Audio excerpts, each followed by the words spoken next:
This is why your Chevy Traverse won't start with the push button. Don't panic. Here's what to check. Let's get you rolling again. First, check your key fob battery. A weak or dead battery is the most common culprit. Try holding the fob right against the start button and press.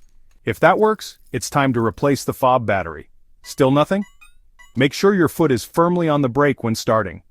Sometimes sensors miss it if you're not pressing hard enough.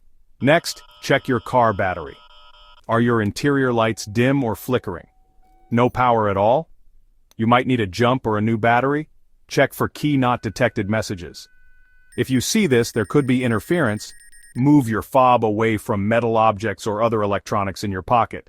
Finally, if the engine cranks but won't start, listen for unusual sounds or check for warning lights on the dashboard. These could point to more serious issues, like a faulty starter or fuse. If none of these steps work, it's time to call a pro. Don't keep pushing. Get it checked before it gets worse. Remember, sometimes it's a simple fix. Stay calm, follow these steps, and you'll be back on the road soon.